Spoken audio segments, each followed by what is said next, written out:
Halo, aku Yuli. Saat ini kamu sedang mendengarkan podcast Membeku, Membedah Buku.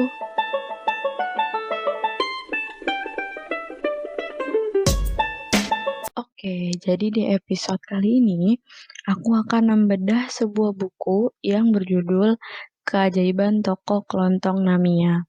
Nah, jadi buku Keajaiban Toko Kelontong Namiya ini adalah karya dari Keigo Higashino, yaitu seorang penulis novel dari Jepang, di mana bukunya itu sudah diterjemahkan ke dalam bahasa Inggris dan juga bahasa Indonesia. Nah, buku ini berisi 398 halaman dan merupakan novel berisi kumpulan-kumpulan cerita dengan tokoh yang saling berkaitan di dalamnya. Novel ini bertemakan slice of life atau potongan kehidupan. Nah, sekarang coba aku bacain sinopsis di bukunya ya.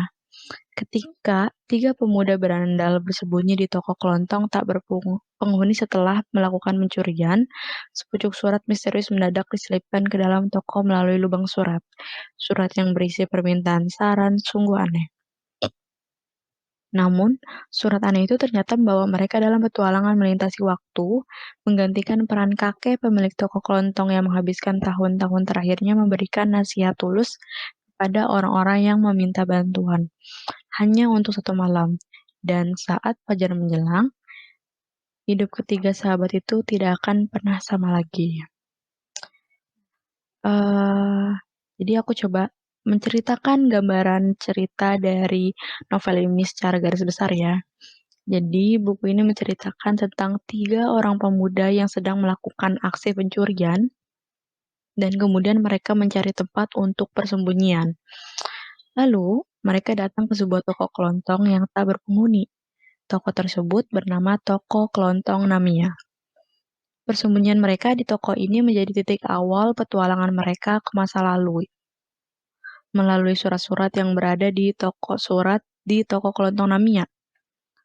Nah, jadi sepanjang malam, mereka mendapatkan surat dan membalas surat dari dan untuk sang pengirim yang ternyata membuat mereka merasa, kok ini ada yang janggal ya dari sisi surat-surat ini.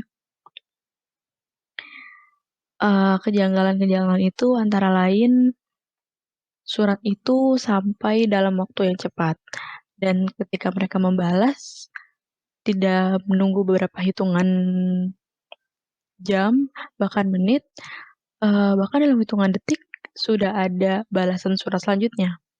Sampai akhirnya mereka membuat kesimpulan bahwa mereka sedang berinteraksi dengan orang-orang di masa lalu. Karena pada saat mereka membalas surat, eee, si pengirim surat bahkan tidak tahu apa itu internet, apa itu handphone. Toko tersebut adalah toko kelontong milik Namiya yang telah meninggal dan telah lama toko kelontong tersebut dibiarkan begitu saja dan tidak terurus. Dulu toko kelontong ini membuka jasa konsultasi. Kakek Namiya mendapatkan surat-surat mulai dari pertanyaan iseng oleh para pengirim sampai dengan pertanyaan dengan masalah yang sangat serius. Menariknya, terdapat ketidaksinkronan waktu antara di luar toko kelontong dan di dalam toko kelontong tersebut. Kakek Namiya dapat menerima surat dari masa depan, dan tiga pemuda tadi mendapatkan surat dari masa lalu. Hingga pada 33 tahun setelah kematian kakek Namiya, konsultasi toko kelontong Namiya dibuka kembali dalam waktu hanya satu malam.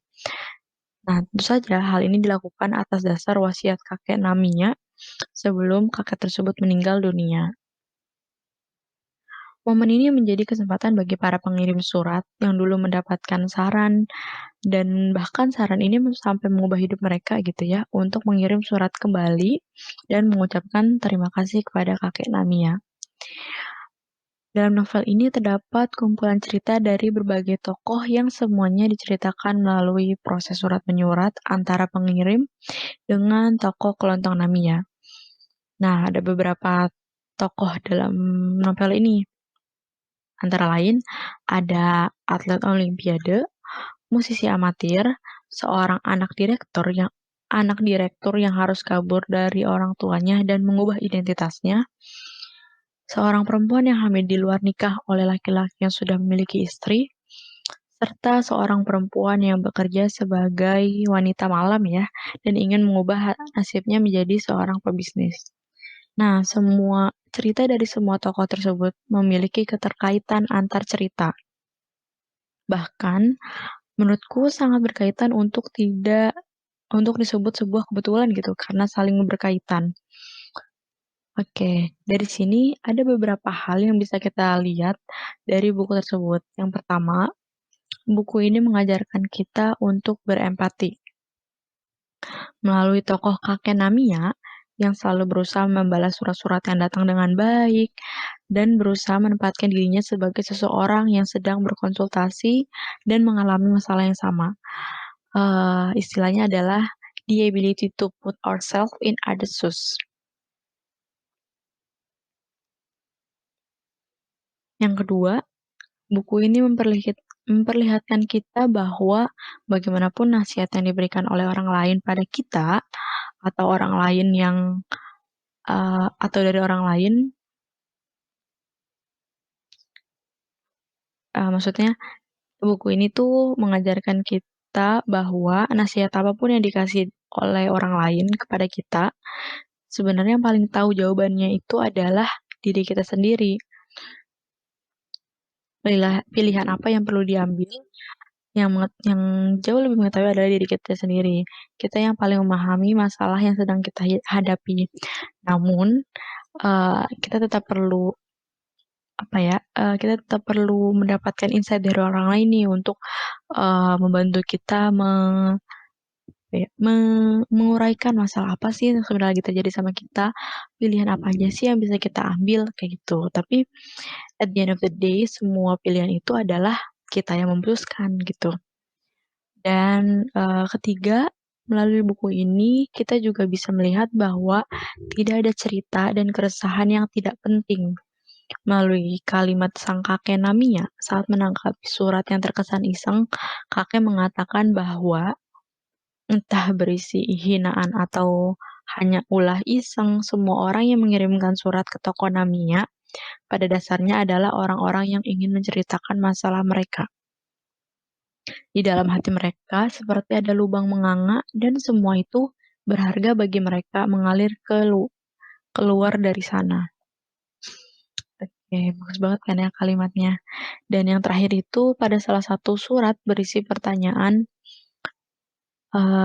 bagaimana caranya memperoleh nilai 100 dalam tes tanpa belajar, mencontek, atau berbuat curang?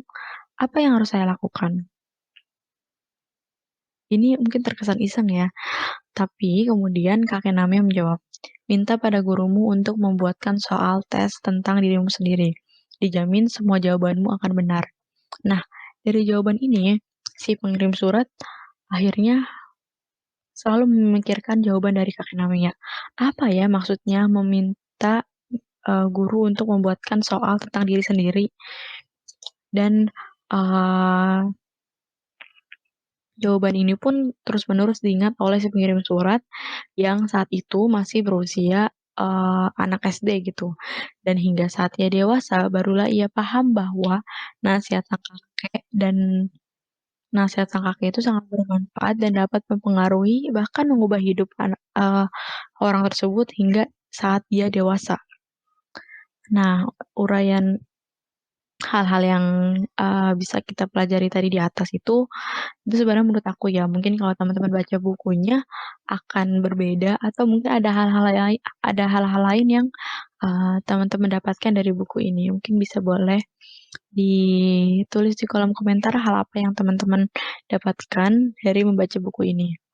Sejauh ini sih untuk buku ini ratingnya adalah 8/10 ya, karena alurnya yang, maju mundur dan keterkaitan antar tokoh yang membuat aku tuh banyak menemukan aha moment. Kayak, apa ya, eee, jadi ya kayak, "Oh ini ternyata ceritanya kayak gini, karena sebelumnya, ada cerita ini." Jadi, eee, meskipun cerita tiap tokoh tuh punya tema yang berbeda gitu ya, tapi saling berkaitan dan kejadian suatu cerita itu tidak akan terjadi kalau cerita sebelumnya tidak terjadi, gitu. sehingga membuat proses dari membaca buku ini tuh, menjadi seru dan sangat aku nikmati. Tapi, mungkin menurutku, eee, apa ya, untuk memudahkan membaca kali ya, bisa juga dibuat setiap cerita itu ada judulnya dan ketika kita berpindah ke cerita-cerita selanjutnya, bisa diingatkan lagi nih, misalnya ada tokoh, misalnya, eee, Kiminawa. Nah, siapa sih Kiminawa ini? Kadang kan kita suka lupa gitu kan, tokoh ini tuh muncul di mana. Jadi bisa dibuat apa, footnote-nya kalau ini ada di cerita bab berapa, kayak gitu sih. Nah, dan menurut aku, ada bagian yang paling menarik saat 3 pemuda ini mendapatkan surat balasan dari seseorang yang tidak lain dan tidak bukan adalah sang kakek Namiya. Jadi, saat mereka mencari-cari nih, sebenarnya apa sih yang terjadi terhadap toko kelontong ini, mereka mencoba untuk, apa ya namanya, mereka mencoba untuk, mengirimkan surat berupa surat kosong dan surat kosong ini tuh, sampai ke masa lalu dan diterima oleh kakek Namiya. Kakek Namiya menerima surat kosong dan kakek Namiya ini berpikir keras, kira-kira balasan apa ya yang harus dia berikan kepada orang yang memberikan, surat kosong ini? Ini aneh banget karena, eee, biasanya orang yang mengirimkan surat itu pasti ada isinya dan ini adalah surat kosong. Nah, kemudian 3 sahabat ini mendapatkan, balasan dari surat kosong yang mereka kirimkan ke masa lalu yang berisi untuk seseorang tanpa nama. Tentu saja tanpa nama ya, karena tadi suratnya kosong. Saya mencoba memikirkan alasan apa yang mendorong Anda mengirimkan kertas surat kosong pada kakek-kakek seperti saya. Jelas ini sesuatu yang penting dan saya tidak boleh menulis jawaban yang asal-asalan. Setelah berpikir sedemikian keras sampai saya memukul-mukul kepala sendiri, supaya tetap bisa berpikir jernih, saya berkesimpulan bahwa Anda belum memiliki peta. Jika semua orang yang mengirimkan surat pada saya diibaratkan seperti anak yang tersesat, sering terjadi bahwa sebenarnya mereka memiliki peta, hanya saja mereka menolak melihatnya. Atau ada juga yang tidak mengetahui di mana posisi mereka sekarang. Namun, Anda jelas berbeda, karena peta yang Anda miliki masih berupa kertas kosong. Itulah mengapa meskipun sudah memiliki tujuan, Anda belum menemukan di mana jalan yang bisa membawa Anda ke sana. Itu wajar. Siapapun pasti akan merasa kebingungan. Cobalah untuk mengubah sudut pandang, karena peta Anda masih berupa kertas kosong. Anda jadi bebas menggambar apa saja. Semuanya terserah pada Anda.